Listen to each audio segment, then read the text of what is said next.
আমরা এতদিন একটা ঐতিহ্যবাহী রাজনৈতিক দল এবং বাংলাদেশের সর্ববৃহৎ রাজনৈতিক দল হিসাবে আমাদের কিন্তু শুভাকাঙ্ক্ষী অনেক, এবং সাবেক ছাত্র দলের শুধুমাত্র সাবেক ছাত্র দলের প্রতিটি উপজেলা জেলায় যে সেট আপ রয়েছে আমাদের চাঁদাবাজি করার কোনো প্রয়োজন নেই। একটা বাস বলে বাসের মালিক রয়েছে ছাত্র দল সভাপতি, তার পারিবারিক ইনকামে সে বলার সাথে সাথে দিয়ে দিবে। কিন্তু এরকম একটা নতুন ছাত্র সংগঠন এবং নতুন রাজনৈতিক দল ইতিমধ্যে 2টা প্রোগ্রাম করলো সারা দেশ থেকে তাদের নেতাকর্মী নিয়ে এসে। না, শুধু একটা জেলার ক্ষেত্রে এই ঘটনা ঘটেছে জনাব রাকিবুল ইসলাম, আমরা আর কোনো জেলাতে এটা শুনি নাই। না, এটা আমি আমার ব্যাখ্যাটা দিচ্ছি যে সারা দেশ থেকে ইতিমধ্যে তারা 2টি প্রোগ্রাম করেছে, একটা শহীদ মিনার, মানিক মিয়া এভিনিউতে। তো এটা তিনি যতই ব্যাখ্যা দেন যে নিজের নেতাকর্মীরা টাকা দিয়ে এই বাস ভাড়া কিংবা এই যে আসা যাওয়া থাকা খাওয়া বহন করে, এটি কখনো বিশ্বাসযোগ্য নয়। কিন্তু আমার কাছে একটু বিশ্বাসযোগ্য, কারণ হচ্ছে জনাব রাকিবুল ইসলাম, আপনি জানেন যে নতুন রাজনৈতিক দল এবং বিশেষ করে নতুন ছাত্র নেতৃত্বের উপর সারা বাংলাদেশে অনেক মানুষের অনেক আগ্রহ রয়েছে, কিন্তু আপনারা এটা স্বীকার করেন আর অস্বীকার করেন। তারা এত বড় 6 মাসে কম সময় হয়েছে, তারা এত বড় একটা আন্দোলনের নেতৃত্ব দিয়েছে। না, অবশ্যই আমি আমার প্রশ্নটা সেদিকে না, আমি আমার অভিজ্ঞতা থেকে বলছি। এবং আমরা কিন্তু উপজেলা জেলায় আমাদের নেতাকর্মী রয়েছে, প্রতিটা জায়গায় কমিটি রয়েছে, আমরা তাদের সাথে কথা বলি যে কিভাবে আসলো কিভাবে গেল। তো আমরা যে ইনফরমেশন পেয়েছি সেই ইনফরমেশন ভিত্তিতে বললাম। দ্বিতীয়ত আসেন, আমি হান্নান মাসুদের প্রতি, আমাদের ঢাকা বিশ্ববিদ্যালয়ের আমরা যেহেতু স্টুডেন্ট, আমি সবিনয়ে বলছি, আমার মনে হয় মাঝে মধ্যে মনে হয় যে হয়তোবা 1-2 জনকে নিয়োগই দেওয়া হয় এই ধরনের, শুধুমাত্র প্রতিটা ক্ষেত্রে ওই আগস্টের পর থেকে শুরু হয়েছে, প্রতি মাসে একই স্টেটমেন্ট একই বক্তব্য চলতে থাকবে আমাদের। সেটি কি? বিএনপি চাঁদাবাজি। তিনি বলেন 95-90 ভাগ। এখন আর কি বলবো, আমি আমার ছাত্র দলের প্রেসিডেন্ট ভাই আমার এলাকায় না হান্নান মাসুদ আপনি কথা বলেন না প্লিজ আমি রাকিবুল ইসলামকে শেষ করতে দেন।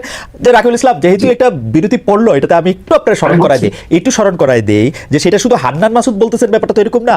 বিএনপির অনেক লোক, আমি নাম না বলি, বিএনপি করছেন, বিএনপির কথা ভাবছেন, এরকম অনেকেই কিন্তু এই কথা বলছেন। এবং আমরা কিন্তু মাঠের শক্তি অনুযায়ী জনাব রাকিবুল ইসলাম জানি যে আপনারা ছাড়া মাঠে এরকম শক্তি এখন কারো নাই যাদের চাঁদাবাজি যাদের পক্ষে করা সম্ভব। বলছি জি। তো খালিদ ভাই আপনি যেটা বলেছেন, তো সে কারণে আমি তো আমার বক্তব্য বলতে সময় একটু থেমে যেতে বাধ্য হলাম। তো আমার মনে হয় 1-2 জনকে নিয়োগ দেওয়া হয়, যে যাদেরকে লিখিত প্রেসক্রিপশন দেওয়া হয় যে প্রতিদিন তুমি কি এইসব বলতেই থাকবা, একটা ভালো কাজ হলে কোনো ভালো কাজ দেখা যাবে না। তো বিএনপি শীর্ষ পর্যায় থেকে এগুলো নিবৃত্ত করার জন্য, হ্যাঁ, রুমিন ফারহান আপু বলেছে, তিনি বলেছেন, তিনি কোন খুব থেকে বলেছেন ব্রাহ্মণবাড়িয়ার বাস্তবতা কি সেটা কিন্তু আমরা জানি। তিনি তার কোন খুব থেকে বলেছেন এটা সাধারণ যারা রাজনৈতিকভাবে সচেতন তারা সবাই বুঝে, সবাই জানে। তো আমি 1-2 জনের বক্তব্য থেকে যাবো না। অবশ্যই অপ্রীতিকর এবং অনাকাঙ্ক্ষিত ঘটনা ঘটছে বিদায় বিএনপি প্রতিনিয়ত ব্যবস্থা নিচ্ছে, অবশ্যই ব্যবস্থা নিচ্ছে, এবং জিরো টলারেন্স। আপনি দেখেন আশুলিয়া থানায় এই যে একটু আগে একটা মিথ্যাচার করা হলো, যে কথায় কথায় যে আমি বললাম না যে লিখিত প্রেসক্রিপশন, সেটা দেখেন রিটার্ন, সেটা কেমন দেখেন। একটু আগে আমার আলোচক তিনি বললেন যে বিএনপি নেতাকর্মী থানা ঘেরাও করে। আচ্ছা, একটা থানা ঘেরাও করলে এটা ন্যাশনাল ইস্যু হয়ে যায়, কতটুকু থেকে আসে। আমি বলছি নিউ মার্কেট থানায় একটা ঘটনা ঘটেছিল, এই যে আমার ছাত্র দলের দপ্তরে গিয়ে দেখবেন 3 জনকে আমরা বহিষ্কার করেছি, 3 জনকে পদদারী 3 বহিষ্কার করেছি। কিন্তু জনাব রাকিবুল ইসলাম, মানে আপনি কি মনে করেন না যে আসলে বিএনপির লোকজন বা ছাত্র দলের লোকজন, আপনার কাছে কি খবর থাকে না যে আসলেই কাউকে গ্রেফতার করলে বা কারো বিরুদ্ধে ব্যবস্থা নিতে গেলে ছাত্রদল যুবদল বিএনপির পক্ষ থেকে ফোন করা হচ্ছে, থানায় হুমকি দেওয়া? আমি সেজন্য বলছি ভাই। তো তারপরে আসলে আসলে এটা দেখলাম যে বিএনপির পিয়ন পরিচয় দিয়ে, পার্টি অফিসের কিংবা ওই মহাসচিবের নাম, ড্রাইভারের পরিচয় দিয়ে একটি করলো এবং ভিডিও, তার বিরুদ্ধে শুধু ব্যবস্থা না বলা হচ্ছে, তাকে অ্যারেস্ট করে আইনানুগ ব্যবস্থা নেওয়া, উৎসাহিত করা হচ্ছে। এইসব যখন আপনি যুবদলের শ্রীপুরের ঘটনায় বহিষ্কার করে তাকে মামলা দেওয়া হয়েছে, মানে এগুলো ছোট ঘটনা খালিদ ভাই, বাট আমরা যারা বড় সংগঠনের নেতৃত্বে রয়েছি আমরা বুঝি এইগুলো দ্বারা আমাদের মাঠ পর্যায়ে কি মেসেজ যায়, সেটা আমরা জানি।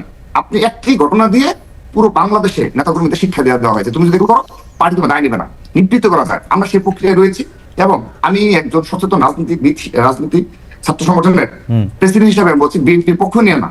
বিএনপি যদি এই স্টাইলে তাদের যে জিরো টলারেন্স অপরাধের প্রতি, হ্যাঁ, আমি তো অস্বীকার করছি না যে একদম গ্রাম পর্যায় পর্যন্ত কিছু হচ্ছে না। গ্রাম পর্যায়ে পর্যন্ত অপরাধ কতটুকু করা যায়?